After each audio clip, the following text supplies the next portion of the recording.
the one thing that I've learned in my transition is the loss of my white male privilege, and I know now as a woman that I have to work 3 times as hard to only advance twice as much. So for trans women to continue to excel, it just means they're working that much harder.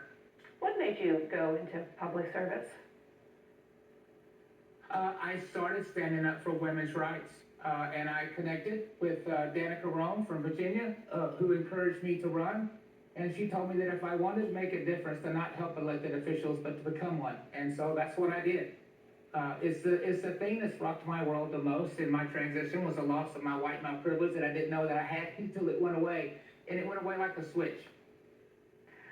I'd like to get you to respond to the reaction we've seen thus far, not only to the election and Donald Trump winning office again, but how he ran on this issue of trans rights in general, and how the Democrats have thus been quite divided in responding to it subsequently.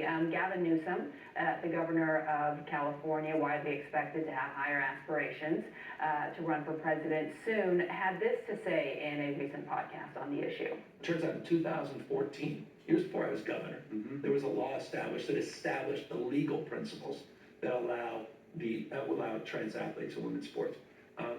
But the issue of fairness is completely legit. It is an issue of fairness, and I think Democrats know that.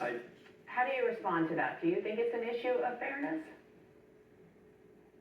Here's the thing. In the first 2 years of my transition, I shrunk almost 2 inches because the disc in between the vertebrae are less on a woman than they are on a man.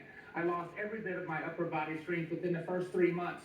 My skin is thinner, so I cut easier, I bruise easier. My lung capacity is about 3/4 of what it used to be. My red blood cell count's about 60% of what it used to be. I lost muscle mass throughout my entire body. So to say that we're exactly the same is just inaccurate, and it's just wrong. We don't have enough time for me to go into all the things that have changed, but I mean, just like Leah Comps, the swimmer from Pennsylvania, she stopped for 2 years to start taking estrogen and hormone blockers for testosterone until her estrogen levels and testosterone levels were within female standards. And then she started to compete. And if you look at her numbers now versus her numbers prior, they're a whole lot less, which proves that we lose strength and agility. Well, there's what we heard from Gavin Newsom and his views on the issue as it relates to fairness, but he's not alone. Rahm Emanuel said that, quote, some kids in classroom are debating which pronouns apply. The rest of the class doesn't know what a pronoun is. That's the crisis. And we also know former Transportation Secretary under Biden, Pete Buttigieg, removed his pronouns from his profile on X recently. So I guess my question to you is, why do you think that an issue that really relates to or impacts a smaller swath of the U.S. population was not an issue that the Democratic Party could effectively challenge and address head on the way the Republicans ran with it? Well, the biggest thing that we have to do is we have to educate a lot of people. The thought of trans is not anything that's new. It's been around for forever.